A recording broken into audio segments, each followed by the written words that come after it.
नमस्कार, आदाब। मैं सर्वेश देसाई उफरान आपसे मुखातिब हूँ।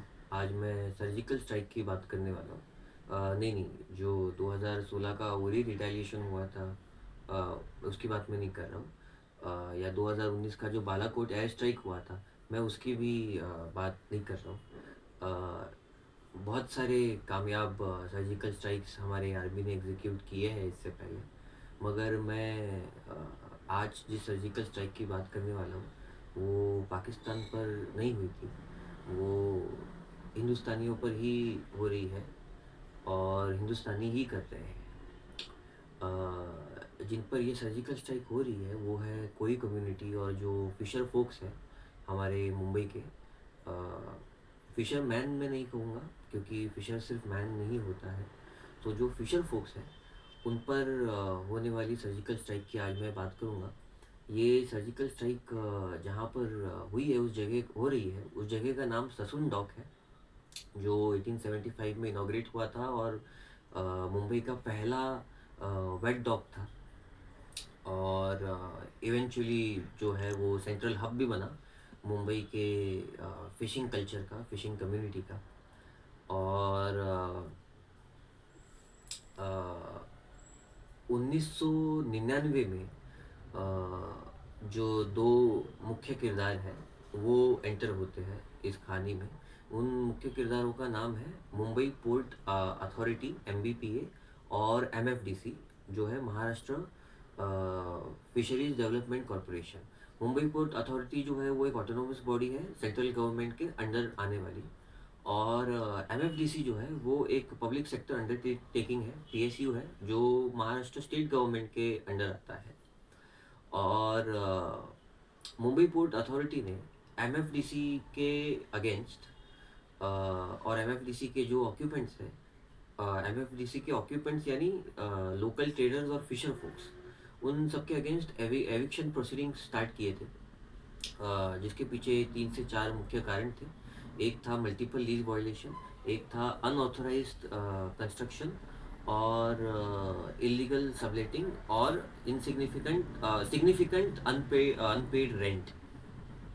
तो हुआ ये था कि मुंबई ससून डॉक जो है वो मुंबई पोर्ट अथॉरिटी के अंडर आता है, और कुछ लोकल ट्रेडर्स और फिशर फोक्स MFDC के अंडर आते हैं। और उन्होंने MFDC को रेंट दिया तो था, जिसके सबूत भी है, मगर MFDC ने मुंबई पोर्ट अथॉरिटी को नहीं दिया। और 20 से 25 साल चलने वाला ये सिलसिला है।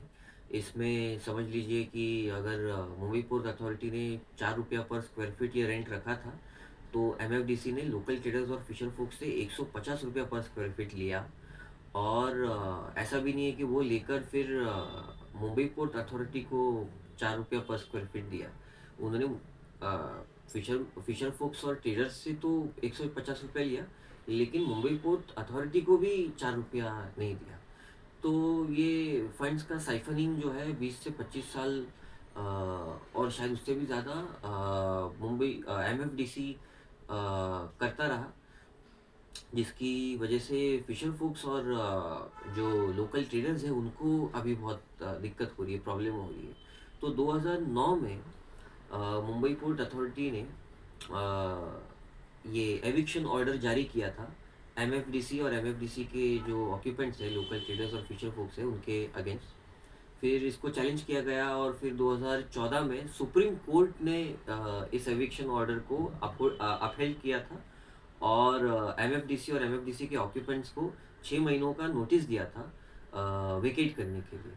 फिर 2015 में यूनियन मिनिस्टर जो है नितिन गडकरी, उनके साथ एक ट्राइपर्टाइट मीटिंग हुई, MBPA, MFDC और जो लोकल ट्रेडर्स और फिशर फोक्स हैं उनकी, जिसमें एक ट्राइपर्टाइट अग्रीमेंट भी बना था इन तीनों पार्टीज़ के बीच में। मगर वो अग्रीमेंट कभी इम्प्लीमेंट ही नहीं हुआ। और 2015 के बाद से 2025 तक, इन 10 सालों में सुप्रीम कोर्ट की ऑर्डर के बावजूद भी MFDC जो है वो लोकल ट्रेडर्स और फिशर फोक्स से रेंट कलेक्ट करता रहा, और MBPA, मुंबई पोर्ट अथॉरिटी से रेंट छुपाता रहा। और 10 साल ये सिलसिला चला, और फिर फाइनली MBPA और मुंबई पुलिस ने एक एविक्शन अटेम्प्ट किया ससुन डॉक पर, जिसका विरोध और जिसका रेजिस्टेंस 2000 फिशर फोक्स और लोकल ट्रेडर्स ने एक साथ आकर किया। मगर इसलिए वो एविक्शन सक्सेसफुल हो नहीं पाया। फिर आर्म ट्विस्टिंग करने के लिए एमबीपीए ने इलेक्ट्रिसिटी सप्लाई और वाटर सप्लाई ससुन डॉक पे बंद कर दिया, जिसके चलते जो वहाँ के फिशर फोक्स का ये श्रिम्प पिलिंग ऑपरेशंस है उनमें खलल पड़ा। और फिर इवेंचुअली जो फिशर फोक्स है उनको वेकेट करना ही पड़ा, ये ससुन डॉक खाली करना ही पड़ा। एंड फिर they protested against the MBPA and MFDC कि ये तो दो गवर्नमेंट बॉडीज़ के बीच में हुआ एक फाइनेंशियल फेलियर है, इसकी सज़ा जो है वो लोकल ट्रेडर्स और फिशर फोक्स को क्यों मिलनी चाहिए। और उस ये प्रोटेस्ट में जो आज़ाद मैदान में हुआ था, उस प्रोटेस्ट में उन्होंने 2015 की जो अग्रीमेंट है उसको इम्प्लीमेंट करने की डिमांड रखी, और जो ससुन डॉक को रीडेवलप करने का प्लान चल रहा है उस पर स्टे लगाने की मांग की। तो ये रीडेवलपमेंट प्लान क्या है? So basically Mumbai port authority जो है वो ससुन डॉक को रीडेवलप करना चाहती है, रीटेंडर करना चाहती है और री एलोकेट करना चाहती है, और उसको तब्दील करना चाहती है एक world class Dubai style water front facility में, जिसमें एक मॉड्यूलर इंफ्रास्ट्रक्चर होगा और एयर कंडीशन रूम्स होंगे और बहुत सारी सुविधाएं होंगी, जहाँ पर अच्छे से फिशिंग कैरी आउट हो सके। मगर इन सुविधाओं का रेंट बहुत ज़्यादा होगा।